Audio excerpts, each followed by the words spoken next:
episode of Musical Chairs with me, Cheer Up Charlie. And today we have the amazing, the wonderful. She's probably been to more champagne parties than our new king, but now she's the queen of peace and tranquility. It's Leanne Brown, everybody. How are you? Oh my gosh, what a wonderful introduction that was. Can tell Thank you on you the But yeah, I just wanted to let everyone know because I have had some people asking the question of whether my interviews, whether you get to see the questions beforehand. I just wanted to let you all know that you guys get absolutely no warning on what's going to ask you. It makes it a whole lot more entertaining for me, and I feel like it makes it a whole lot more entertaining for everyone else when everyone's off the cuff answers and they have no clue what they're going to be answering. now But yeah, so thank you so much for doing this as well. But when you're ready, I will jump right into the questions. Okay, thank you for having me. Thank you. So already I know where I want to be and what I want to do with my life. Lots of singing is involved there, and maybe have a chat show, just maybe.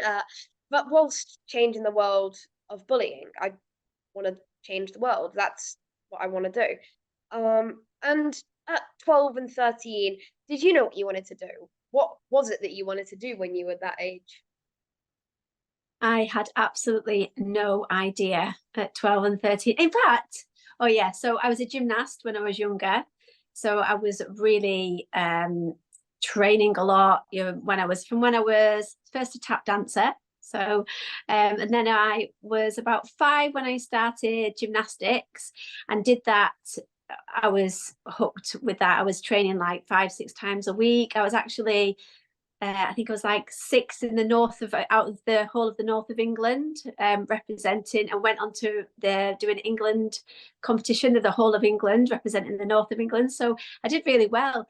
And when I reached 12 and 13, that's when it all went to pot a little bit. I'm not going to lie, because I seen all my friends going out and hanging around and, going to the disco on a Friday night, and I really wanted to get involved in that. So sadly, I packed it all in.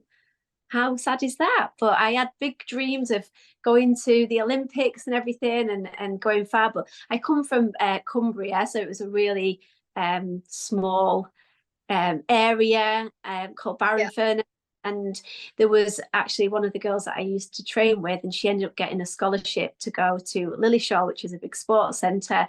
And if I'd have done that, I think I would have really, I'd probably gone all the way, but I didn't. So it took me in a different direction. But the answer is absolutely not. I had no clue.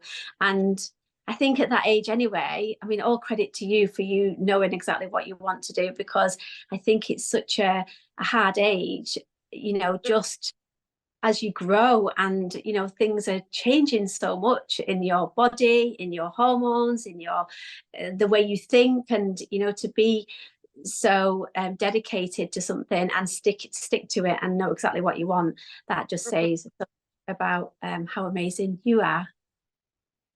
Now, I know things like The Real Housewives are great viewing, but I do have to be honest, a lot of people would think, because of my age and everything, it wouldn't be top of my viewing list. Whenever I'm at home on the holidays and mum's having to work from home, we sit in the living room and we put on channel 28 on our TV, and that's generally showing you that house renovation thing or Real Housewives, and we just sit and we watch it, and mum does her work and I just sit and watch it.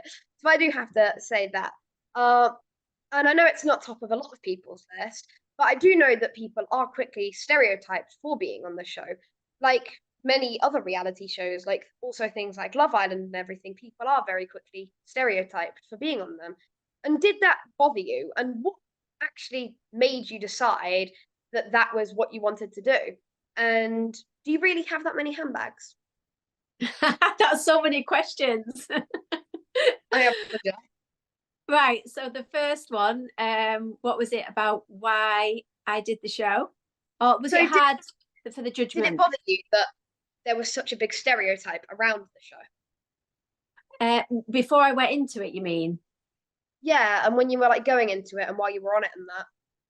So yeah, initially obviously I'd only heard about the American ones, and they had a really bad reputation of fighting and arguing and bitching and backstabbing. And I Mm. think mum and my husband at the time, they didn't want me to do it. They didn't want me to go ahead and do it because of the stereotype and you know how it was portrayed and everything. I just felt like I was just going to be myself, and I was going to go into it and everything was going to be fine, because how can they twist me if I'm just myself?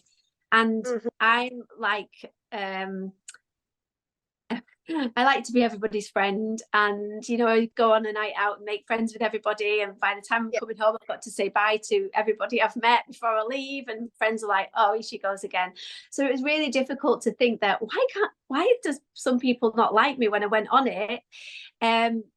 You know, you have to grow thick skin very quickly, because you're not everybody's cup of tea, and everyone has their favorites. And if you've got conflict going on with one of the other cast members, you can very quickly become the point of not very nice words, and you know, you get a lot of hate. And I had to Yeah. grow thick very quickly, so it was hard. There was elements of it that were difficult, for putting yourself out there to the public, and the backlashes that would come, because everybody thinks that everybody's got their own opinion and everyone thinks they know you, even though really what they see on the show is a tiny portion of, like, number Yeah. one, your reality, and two, like, who you really are as a person. Because we know Yeah.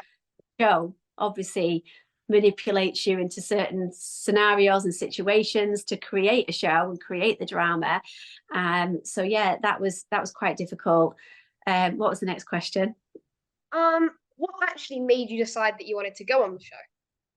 So I had just started. I was at a point where I really wanted to do something for myself.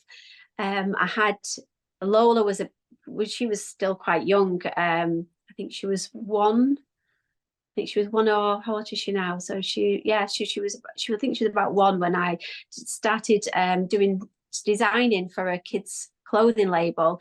So Mhm. because I'd started doing that, I thought it would be a great way to promote that by being on the show, and Yeah. just to do something for me, because I think I'd always been Wes Brown's wife, you know, the footballer Yeah. world, and wag, the stereotype. That's another stereotype that I came under. And I really just wanted to do something that in my own right, and do something for me. And because I'd started designing the kids' clothing and started on that sort of journey of having my own business, I thought it would be a perfect way to showcase that. But Mm. obviously, I learned very quickly it's quite difficult, more difficult than I realized starting a business. But that's another story. And then just for me personally, do you really have that many handbags? um Handbags, shoes, clothes, I had it all.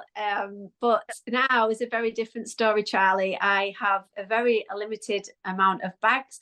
I've sold quite a lot of stuff, and give some of it, like, quite a lot away to charity. I've got a pile of stuff in my corner here to sell on Vinted, because I've been doing that at the minute.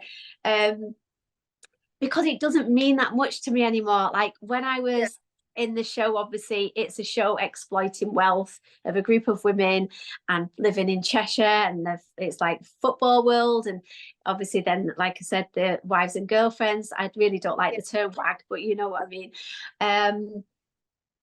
I used to be, well, I speak about having a shopping addiction. I used to shop because I was constantly going to Harvey Nichols and like wanting the latest thing, you know, the next season thing. And obviously you're talking about the journey that I'm on now, and the peace and tranquility and the Mm. spiritual side of me that's coming out. I realized that that was about trying to fill a hole in me that couldn't be filled from anything externally as an object or a materialistic thing. I had to Mhm. do it for myself. So that's been Yeah. a real journey, and a realization that, yeah, it's nice to have nice things, and it's nice to have a nice handbag, but you don't need 20 handbags. You just probably need, well, maybe 10. But you know, I've got some nice things still. Would I, as I say, I would never buy something nice, or something that was a bit more expensive again.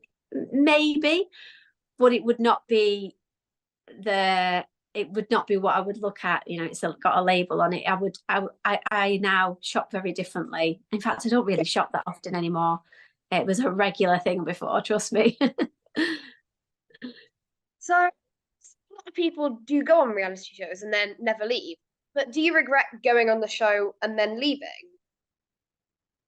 Yeah. I don't believe in regrets. I don't regret going on the show, and I definitely don't regret leaving the show.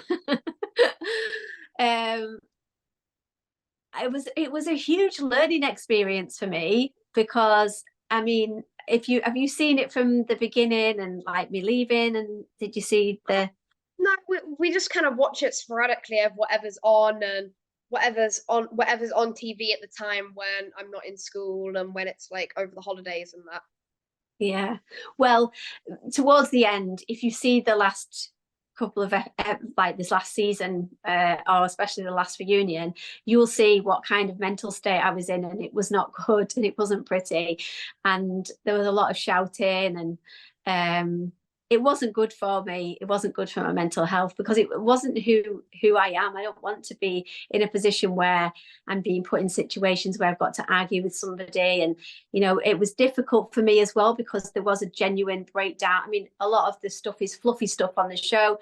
They create little bits of drama, and then you fall out, you make up. But for me, it went a lot deeper than that. And without going into it, it was what I believed to be a genuine friendship that broke down. And because it was being on the show, it was really hurtful. So I had to step away. I just couldn't continue doing it anymore. And I did the best thing I could do for me and my mental health.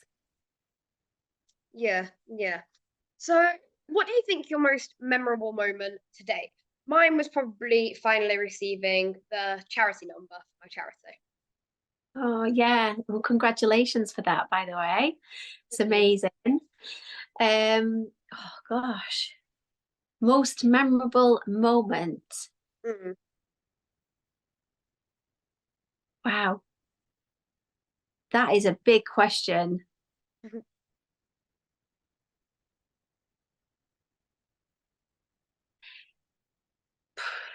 I don't know, because obviously you'd like to say birth of my children, but I've got three of them, so I couldn't pick one.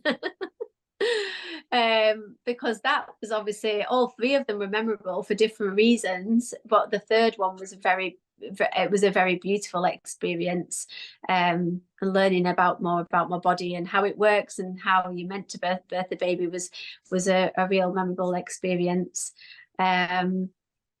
And other than that, I know that that's more than one, but obviously, because I say there's a lot, I think just memorable experience as a whole, I would have to say going to Kenya and getting involved in the charity that I support called One Woman at a Time.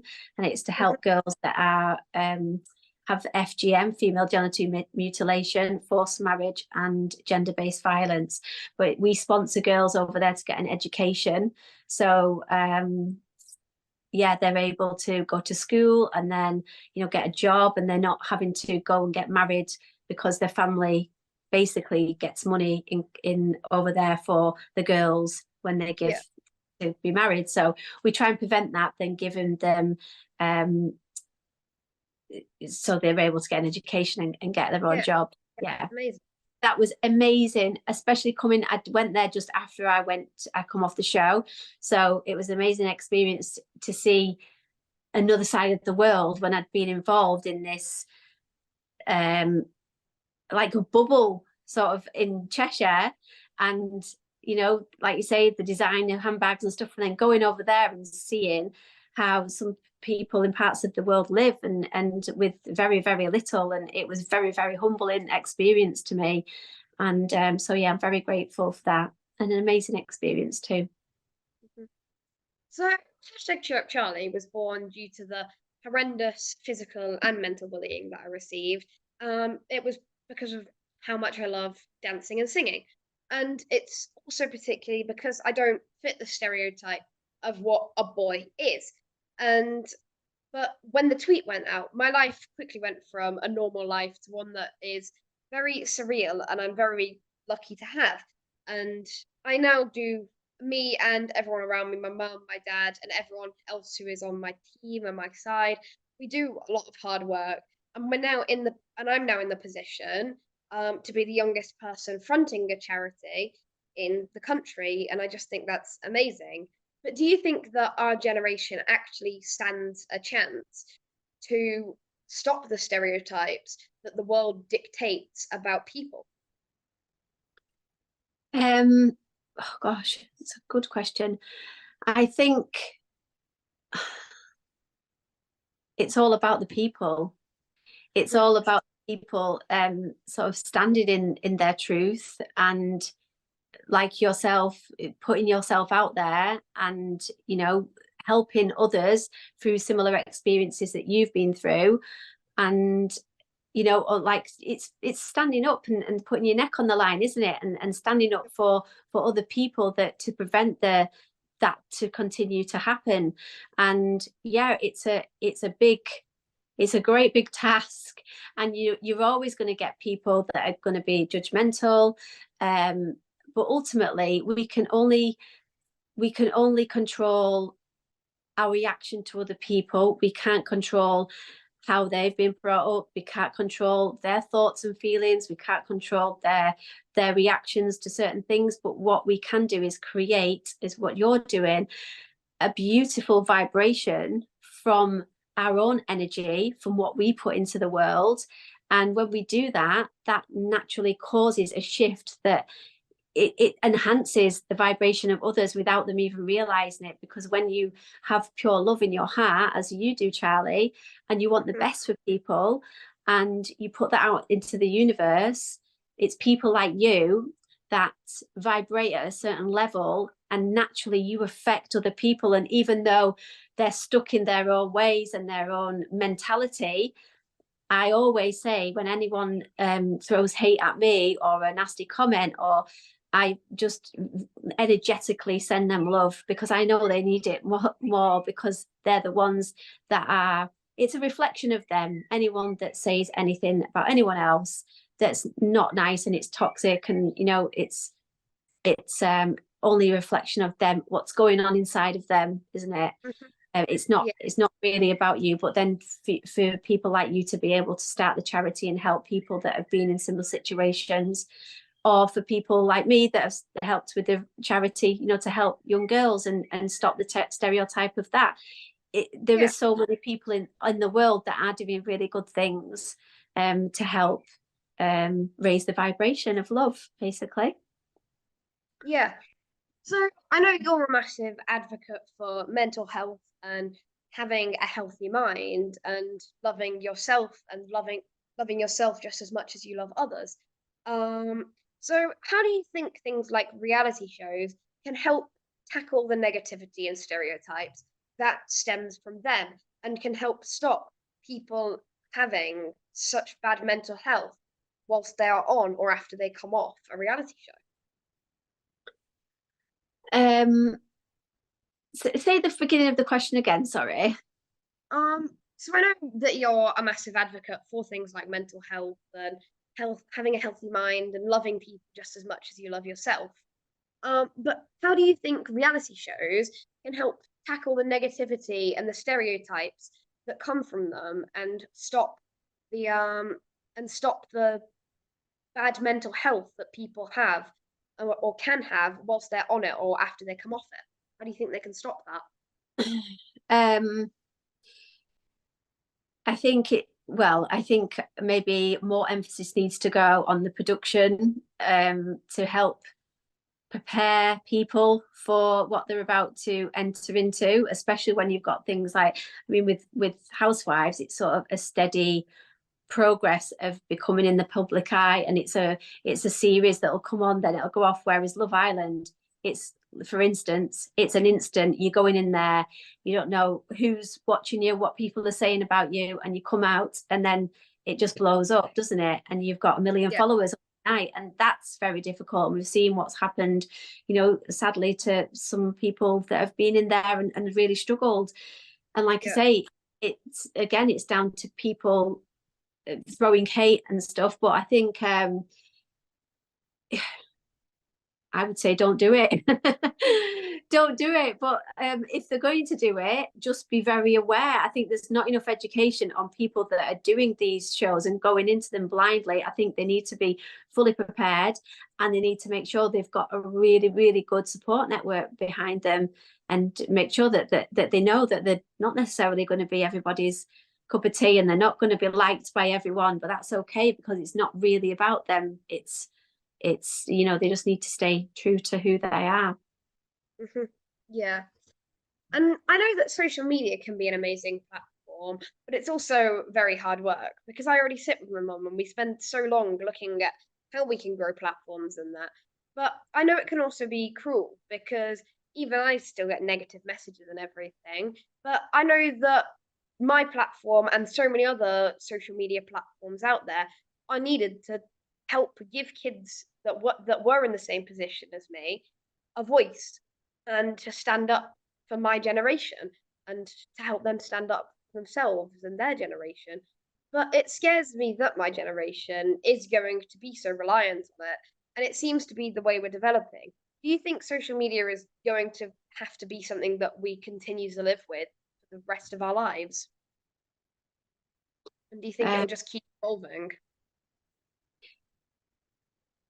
I think, like you say, I mean, I'm just so glad that I lived my childhood without any mobile phones, because I feel like it was a much happier childhood than what people are subject to now. I mean, I am guilty of getting my girls a phone when they were younger, and now they're on it. But I'm also addicted to my phone. I will hold my hands up and I look at it far too much. I have got my whole life on that phone. I've obviously got my business, my social media, my emails, creating things on there constantly, writing on there.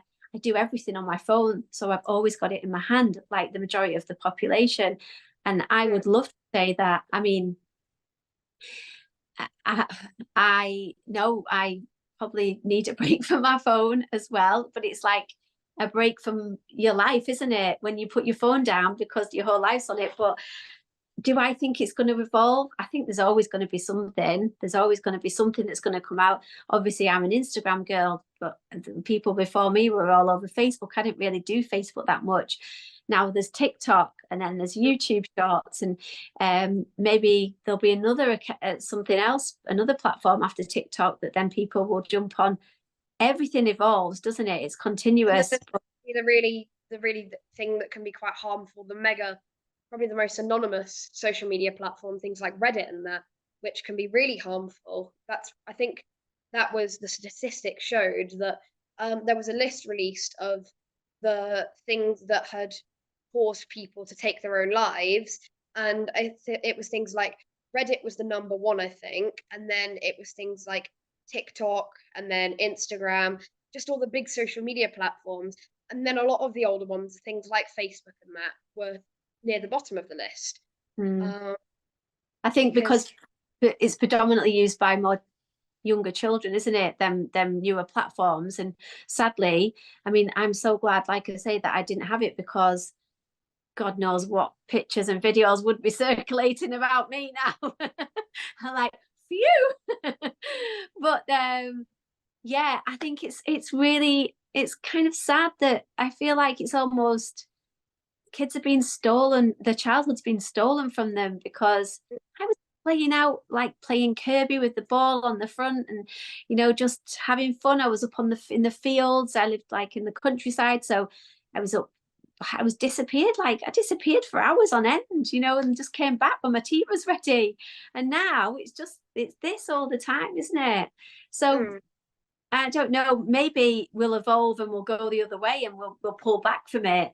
I would yeah, like to hope that will happen, but like you say, it can be used for good as well. But sadly, there is always a yin and yang, isn't there? Light and dark to everything. So mm. So give yourself some advice as a child, knowing what you know now as an adult. What would it be? And do you think young you would actually listen to your advice? um, it's so funny you've said this, because I've been writing a course that we've put on our platform for the retreats. You know, the retreats we've done, Eat, Pray, Self-Love, and we've just launched our course called Divine Power, and it's for women. And in that course, we do some inner child work where we go to, I've written a meditation where we go into your reflection, which is like your younger self. And then, you know, if there's anything that you've had happen in the past, it's a memory that you'll go back to and reassure your younger self that everything's okay. And I actually did that this morning, actually, and I got really upset. I was literally, tears were streaming down my eyes, and because it can be really, really emotional when you're really facing your past, if there's any kind of trauma that's happened in your past or things that have been really difficult to get over. But it's really important to do it because it's a very, very healing. So yeah, I sort of said to my child, my memory, I was about 8, and I was just a bit confused, sort of like in my own world, and I just wanted to feel loved. And I think there's been lots gone on between my mum and dad when I was younger, and I think that was the point where I obviously went back to, and she just wanted to hug, and I just wanted to tell her that everything's going to be okay. And I just told her that she was really strong, and just told her all the things she's got to look forward to and the strength that she holds. And I would, if I had to go back physically and tell my younger self to say, don't shrink yourself. If I had to do it all again, don't shrink yourself for anybody. Always stand in your own authenticity, be yourself, and don't be afraid, because everything will move forward. Life is impermeable. It's always moving, isn't it? So wherever you are right now, it's always going to move forward. And we don't know what's going to happen in the future. So what we need to do is just focus on this very moment and feel the best we can in this moment. And then that will then have an effect on the future, because when we think about the past, we worry because we're thinking about things that have happened in the past. We worry and project them things that they're going to happen again in the future. But if we can only focus on this moment and raise our vibration as much as we can by giving ourselves self-love and projecting that beautiful love, then we can create the best future possible for us. Definitely. So what do you most get in trouble for off your children? Being on my phone. Being on my phone, being a weirdo, listening to really crap music that they don't like, because it's all quite spiritual now, whereas before it was like R&B and dance, and that they're now playing, and I still like dance around to it, but now I have like, I love like you probably won't know, Nessie Gomez, Alexia Chulun, and Jagdish. I can't even say her name. Sam Garrett. Do you know any of these singers? No. They're all like, I mean, I do listen to more like commercial stuff as well, but when I'm in the car, I put all this stuff on. And there's one lady, I can't sing, I'm not a very good singer, sorry, but she sings The Power of Love Is Here Now.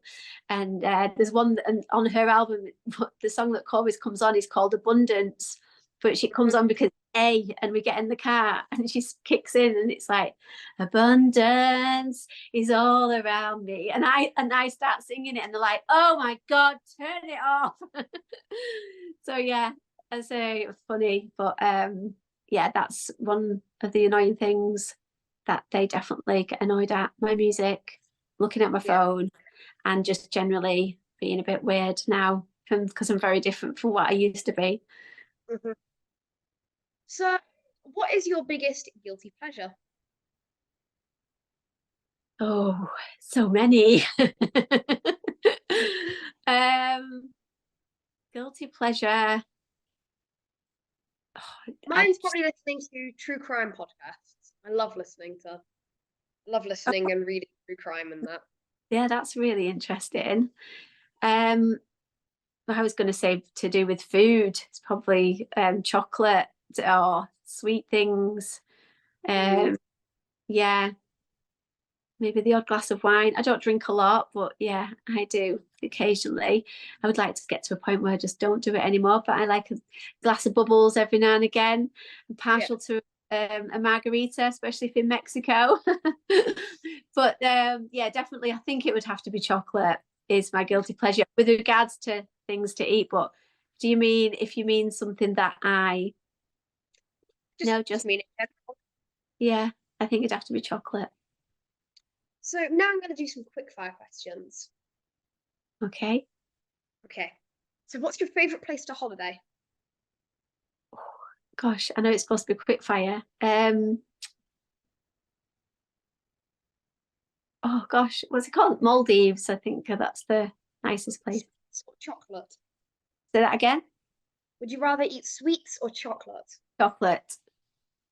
So do you prefer to text or do you prefer to talk face to face?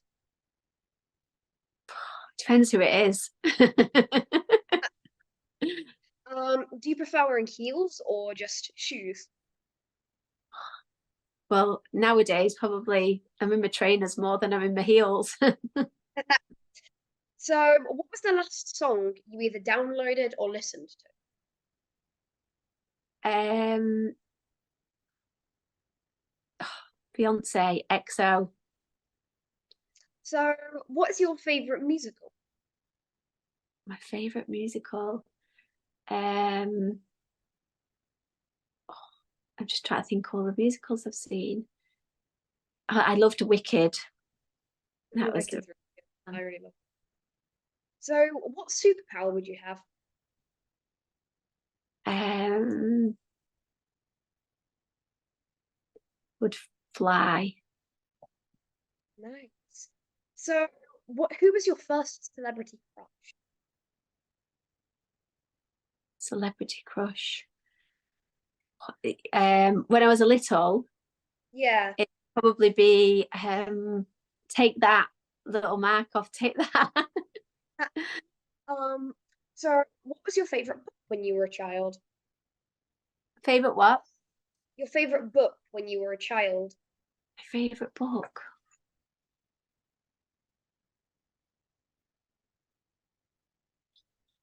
Oh, what's it called? The Hungry Caterpillar. Yeah. And what is your favorite kind of food? All food. I love all food. If I had to choose, oh, I love fish, but I make a really good vegetable curry though. A really good vegetable curry. Like I could sell that. But yeah, probably if you mean like probably Thai. I like Thai food as well. I like food, yeah. So, as you know, my charity is just launching, and this year is the same for any launching year of any charity, really. It's about getting the exposure that's needed for us to start fundraising. And the launch of the charity is going to be amazing. It's going to be at the amazing Lyric Theatre. It's in the heart of the West End. And I would be truly honoured if you were free on the date that it is. It's the 22nd of October. If you were free on the date that it is, would you? It's going to have a pink carpet because pink carpets are way better than the red carpet kind. Absolutely. And it's a big West End concert with loads of different people singing. And also, if you have any fundraising ideas, let me know. But I was wondering if you could get if you are free at that time, could you get 22nd of October booked into your diary if you would like to come? I would love to come, and I've already put it in my diary because I know you've already mentioned it to me. Perfect. Thank you so much.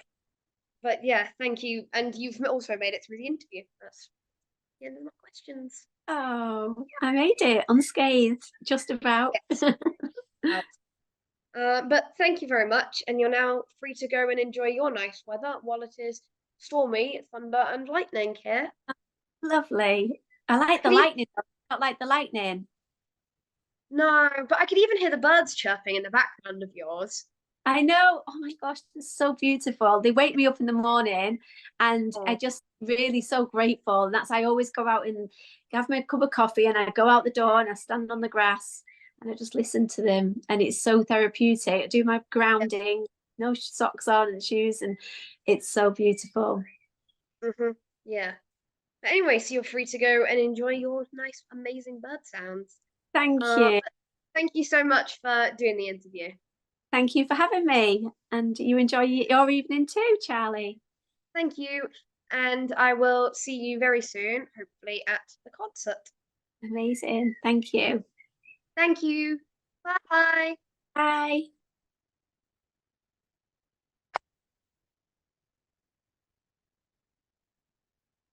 Oh, I'm going to go.